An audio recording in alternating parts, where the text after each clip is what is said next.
Assalamualaikum students, how are you? I hope you will be fine inshallah. Let's come to the lesson. All of you open your books, page number 41. Students, this is unit number 10, looking at the land.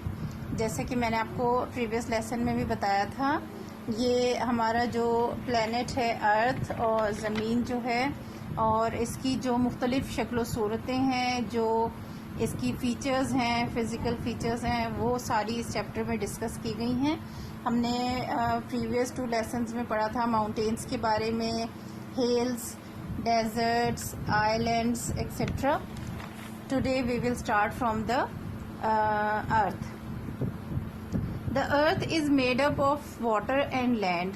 अर्थ जो है, हमारा planet जो अर्थ है, ये basically 2 चीज़ों से, पानी और ज़मीन जो है, मिट्टी और खुश्की का हिस्सा, उससे मिलकर बना है। The area where the sea meets the land is called the coast.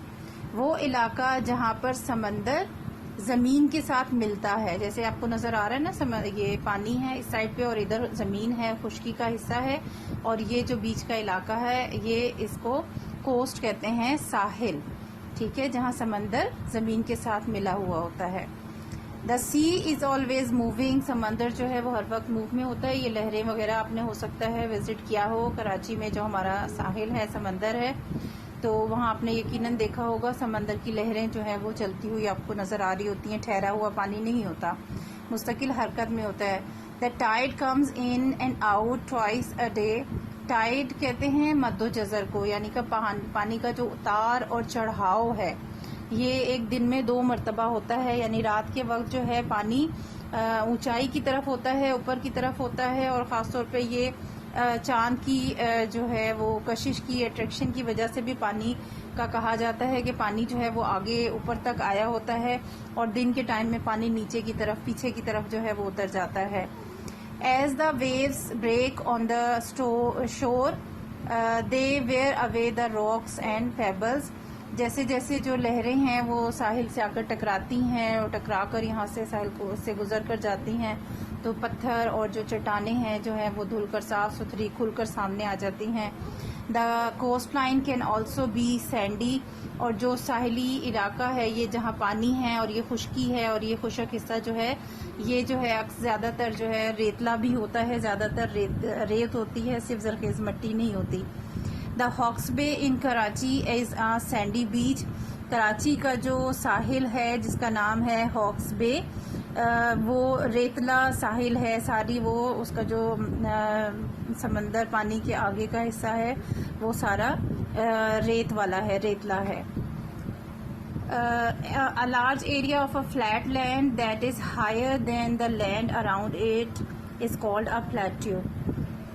ज़मीन से जो थोड़ा सा बुलंदी पे ऊंचा हिस्सा होता है, और उस अपने जो इर्द गिर्द की ज़मीन है उससे ऊंची जगह पर, लेकिन वो फ्लैट, जैसे पहाड़ भी और माउंटेन्स वो भी ज़मीन से ऊंचे होते हैं ना, लेकिन उनके एजिज होते हैं, वो जो है माउंटेन्स और हिल्स होती हैं, लेकिन जो ज़मीन से ऊंचा होता है लेकिन वो फ्लैट होता है। ये आपको नज़र आ रहा होगा, ये देखें सामने, ये ज़मीन से ऊंचाई पे, बुलंदी पे है, लेकिन ऊपर से एजिज नहीं है बल्कि फ्लैट है।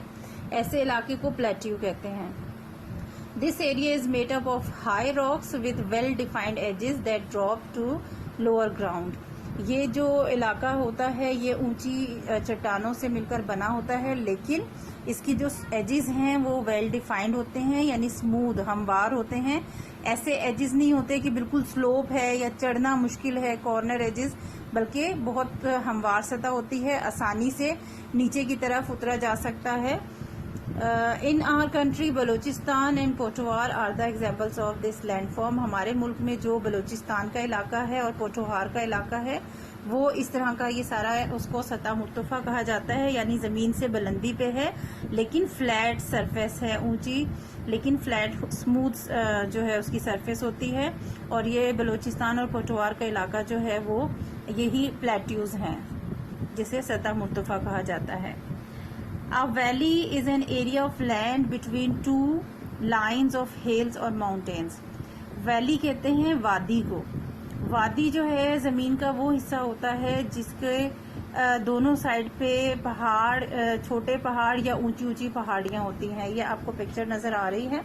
ये बीच में सरसब्ज वादी है, यानी स्मूथ भी है सरफेस, और दरख्त है, सब्ज़ा है। लेकिन दूसरी साइड पे, दोनों साइड पे आप देखेंगे तो इसके चट्टान या पहाड़, छोटे पहाड़ या ऊंची ऊंची पहाड़ियाँ होंगी। The bottom of a valley में बी फ्लैट, जो नीचे का हिस्सा होता है वादी का, वो बिल्कुल जो है फ्लैट भी हो सकता है, यानी हमवार होता है। द साइड्स में बी स्टीप हिल्स और मोर जेंटल स्लोप्स, जो साइडें हैं वो या तो ऊंची ऊंची चट्टानें होंगी या फिर ये कि थोड़ा सा हमवार स्लोप्स होती हैं, ढलवान सतह होती है इस तरह की कि जो आसानी से चढ़ा या उतरा जा सके। Some valleys are made by rivers and streams, कुछ वादियाँ ऐसी होती हैं जो दरियाओं या नदियों के बहने की वजह से आसपास का इलाका जो है ग्रीनरी होती है, दरख्त होते हैं और आबादी, खूबसूरत इलाका बन जाता है सरसब्ज, और वहाँ पे रिहाइश इख्तियार की जा सकती है। Over many years the flowing water slowly wears away the rocks and soil, making way for the water to flow along. कई जो है सालों से जो बहता हुआ पानी है वो रास्ता जो है चट्टानों के बीच में से निकाल लेता है, और साथ साथ उसके जो बहते हुए मिट्टी आती है वो पानी को बहने के साथ साथ इर्द गिर्द मिट्टी की वजह से साइडें बन जाती हैं और पानी बहता हुआ अपना रास्ता निकाल लेता है। The soil here is usually very good for growing crops and there is plenty of grass. जो वहाँ की ज़मीन होती है आसपास की पानी गुजरने की वजह से भी ज़रखेज़ होती है, और वहाँ पर आसानी से फसलें और खेती बाड़ी की जा सकती है, फसलें उगाई जा सकती हैं। और या फिर ये कि वो वैसे घास और ग्रीनरी जो है वो बहुत अच्छी होती है फॉर एनिमल्स, जानवरों के लिए भी जो वहाँ कर घास खाते हैं, चरते हैं, और वो दरियाओं का पानी गुजरने, नदियों के पानी की वजह से बहुत ही फर्टाइल इलाका होता है। For animals like cows and sheep to graze on, ये इलाका जो है बहुत सरसब्ज होता है ताकि वहाँ पर जो मुख्तलिफ़ किस्म के जानवर हैं, मतलब गाय या भेड़ वगैरह जो है वो आकर वहाँ पर चरते हैं। ग्रेजिंग एरिया होता है जानवरों के लिए भी, और लोगों के लिए रिहाइश इख्तियार करने के लिए भी बहुत अच्छा खूबसूरत इलाका होता है। इर्द गिर्द पहाड़ हैं होते हैं, और बीच का जो एरिया है वो सरसब्ज शादाब मैदान होता है।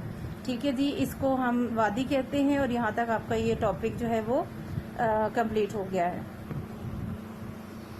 This is the end of the chapter 10 and also the syllabus for first term.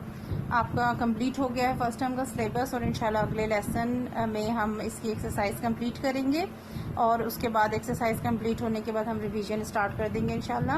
आज के लिए आपको जो मैं होमवर्क दे रही हूँ वो इस चैप्टर की जो है वो एक्सरसाइज ए है।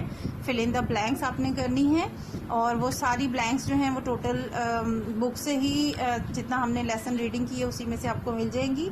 लिहाजा आपने खुद से ब्लैंक्स तलाश करनी है, और एक्सरसाइज ए कंप्लीट करके उसकी पिक्चर लेके आपने मुझे सेंड करनी है। ठीक है, अल्लाह हाफिज़।